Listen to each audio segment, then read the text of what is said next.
Pessoal,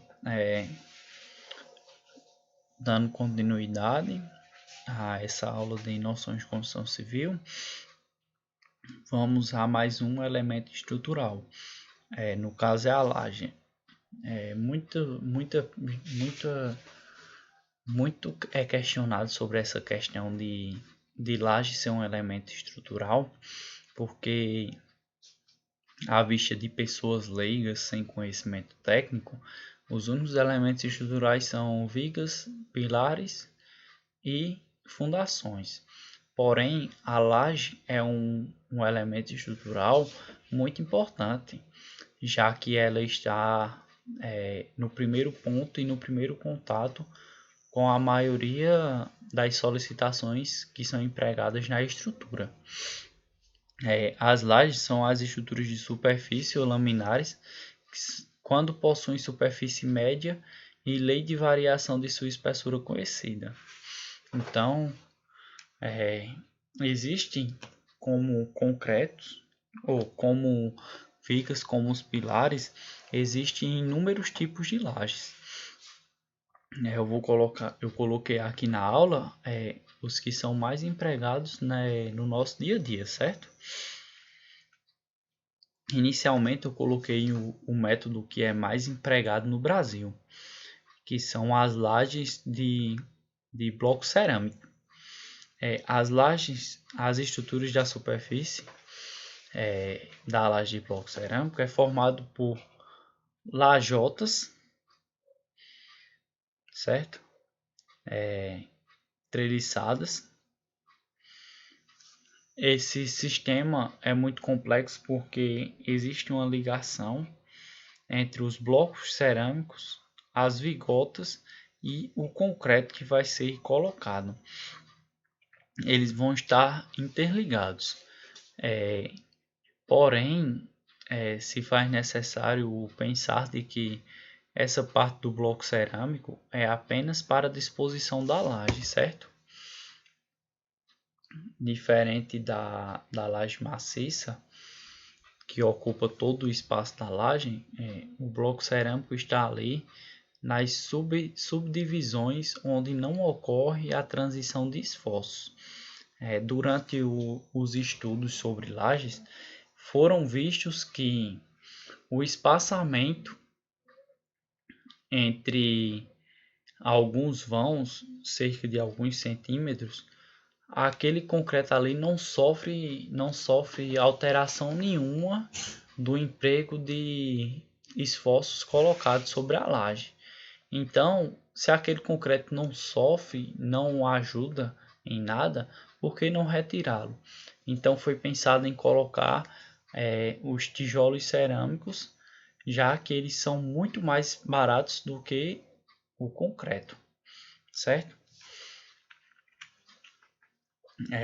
A laje maciça, que é bastante empregada também aqui no Brasil, que ela é disposta de concreto armado, já que é o concreto com um dispositivo metálico para resistir ao sistema de tração.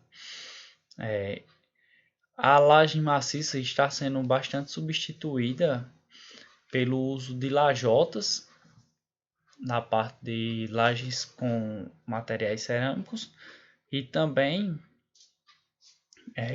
pelo emprego de isopor. Essa substituição a gente está vendo que está sendo muito empregada no mercado atualmente. As lajes de dique. Essa laje aqui é no sistema metálico. Esse sistema aqui de dique é utilizado do mesmo jeito que ocorre aquela substituição do vão, pessoal, que eu tinha falado a vocês, que não sofre influência nenhuma. No dique ele já é reformado do jeito que esse vão fique sem um concreto, certo? A parte de isopor também, as lajes que utilizam do isopor para fazer a separação dessa parte que falei, mas também com a estrutura metálica. Pessoal, é, é perguntado muito o porquê da estrutura metálica. A estrutura metálica ela tem a função de resistir à atração. Então a gente vê dois conjuntos, a estrutura metálica e o concreto. O concreto ele resiste à compressão, que é o peso sobreposto a ele. Porém, é, o sistema metálico ele sofre a compressão, a tração, que é quando há aquela esticamento da superfície. Quando a gente coloca um peso em cima está sofrendo uma compressão, mas embaixo aquela parte de baixo está sendo esticada para os dois lados, certo? Então, a principal função do sistema metálico é isso, é resistir à tração. Um método bastante utilizado atualmente é esse sistema de bolas. Essas bolas são de plásticos e estão substituindo a parte de lajotas e até mesmo de isopor, porque está ficando os espaços vazios estão ficando com formatos arredondados e estão economizando bastante concreto. São chamados de nervuras, sistemas nervurados através de bolas. Logo,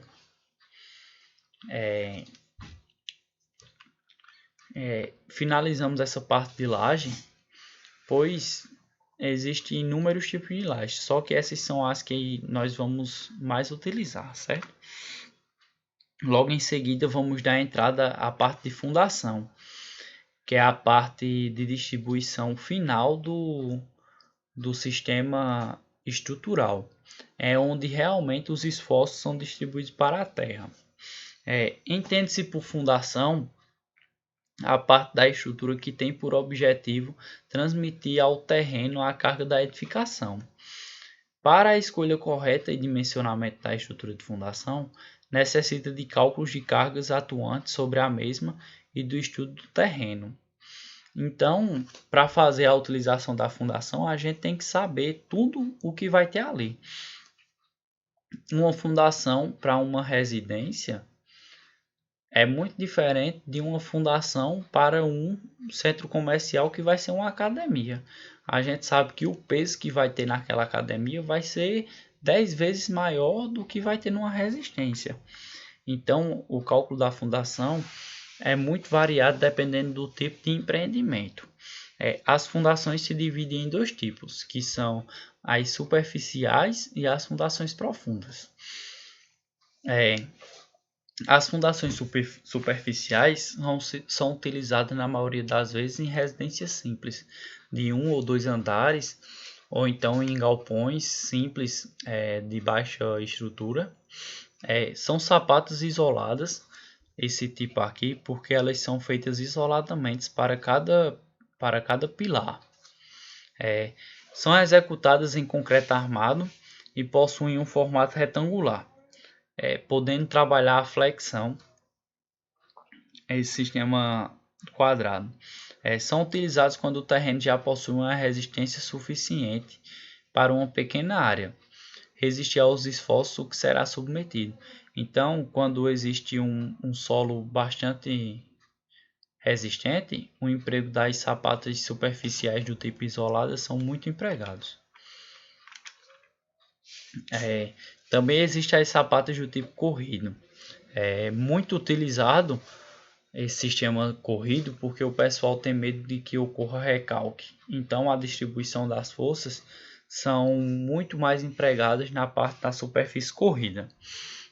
Quando a resistência do terreno não é muito suficiente para resistir às cargas, através de pontos isolados, se faz necessário essa utilização dos contatos entre as fundações de solo. Então esse sistema corrido faz uma interligação entre todas as sapatas para poder distribuir o peso da sua resistência.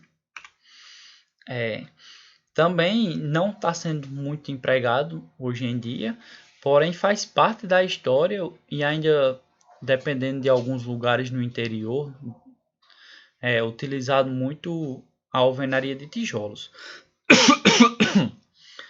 Perdão, pessoal. A alvenaria de tijolo devem ser utilizados em terrenos secos, no semiárido e para pequenas cargas. Após a escavação, executa-se um lastro de concreto e em seguida é posto os tijolos em cima. Esse lastro de concreto é utilizado apenas para a regularização do terreno, certo? Também existe os radiers. São utilizados quando o terreno tem baixa resistência e não possui possibilidade de cravação de estacas ou é impossível escavar a grande profundidade para atingir as camadas. Então, o radier ele é o formato praticamente de como vai ser a casa. Na verdade, ele é outro piso, né? Ele é outro solo. O radier é feito como se fosse o solo, onde a residência vai ser disposta, como se fosse no lugar do solo. Então, ele é um novo tipo de solo, só que de concreto. Aí a gente já entra na parte de fundações profundas. As fundações profundas, elas são na maioria das vezes estacas, onde as estacas são peças grandes que transferem as cargas dos pilares às camadas mais profundas do terreno. Por isso que elas são profundas. Uma parte por atrito lateral. Então, como ela é um tubo, ela tanto vai transferir na parte lateral como ao longo do fuste, que é sua ponta, certo? Então, quando ela começar a transferir a resistência, ela vai transferir a resistência lateralmente e na ponta. As estacas têm a característica de possuem um comprimento pré-determinado. Essas são as estacas pré-moldadas. Assim como existem os pilares e as vigas, também existem estacas pré-moldadas. Elas são cravadas na terra através de um aparelho chamado bate-estaca, onde ela é disposta num determinado local e o bate-estaca vai levantando e soltando o peso até que ocorra a sua cravação. Esse é um dos métodos mais empregados na construção brasileira, já que o sistema é bastante viável e seguro. Aqui a gente vê diversas estacas e já ocorrendo as suas cravações, certo? Também existe o sistema metálico. O sistema de estacas metálicas são também feitas na fábrica e depois são colocadas no solo através de cravação com bate-estaca também. Esses dois tipos são muito empregados na construção civil, juntamente com o moldado em loco. Não é reutilizado assim como vigas. Então, depois de uma vez cravado no solo, para retirar dá muito trabalho e quando consegue retirar, na maioria das vezes, elas são danificadas. Porém, é muito utilizado quando existem solos frágeis na superfície, mas com uma resistência muito profunda. Eu particularmente já vi estacas de 20 metros. Você cravar uma estaca de 20 metros para poder retirar é bastante complicado, tá, pessoal? Também existem estacas de madeiras. Aqui a gente vê a utilização do bate-estaca para ocorrer a cravação da estaca de madeira, certo? Ela não é muito empregada nas construções em metrópoles, porém, em algumas residências rurais, elas são utilizadas pela sua disposição no meio ambiente, já que é um material fácil de se encontrar, então ele é bastante utilizado, certo? Esse é um dos sistemas bastante interessantes empregados na construção, que são as estacas moldadas no solo. Existem muitos tipos de estacas moldadas em solo. Elas podem ser concretadas em invólucros especiais que se recuperam posteriormente ou nos próximos buracos cravados. Então, pessoal, esse sistema é feito bastante simples. É muito simples. É feita uma perfuração com a sonda, onde essa sonda vai retirando. Ela crava, quando ela é cravada, ela é tirada, então é retirada a areia dela. Logo em seguida, é feito a base dela apenas de concreto para poder deixar ela nivelada. Em seguida é colocado a grade de armação, que é o sistema metálico, porque sabemos que sempre tem que ter essa parte metálica para resistir a compressão, não, a tração. E logo em seguida é feita a concretagem. Então a estaca está pronta. Então nada mais é do que feita a perfuração, colocar o material metálico e concretar, certo?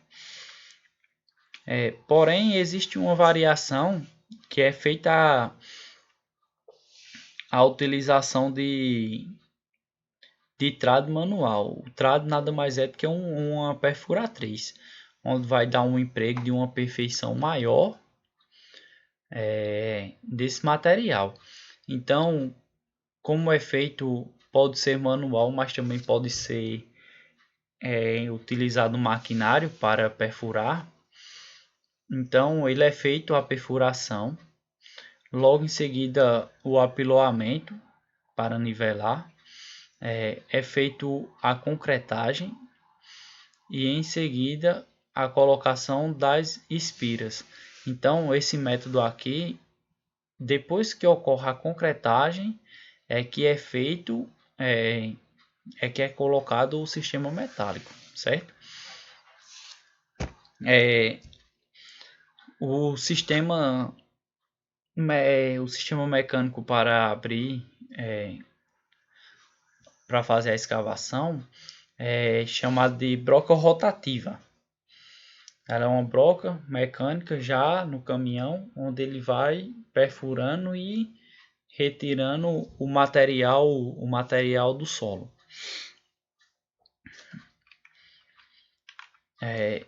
Então, pessoal, esse sistema de fundação, o sistema de fundações mais utilizados são esses, certo? Eu coloquei um extra aqui, que é a parte de alvenaria estrutural. É uma parte que está bem utilizada hoje em dia, por se tratar de uma otimização na obra.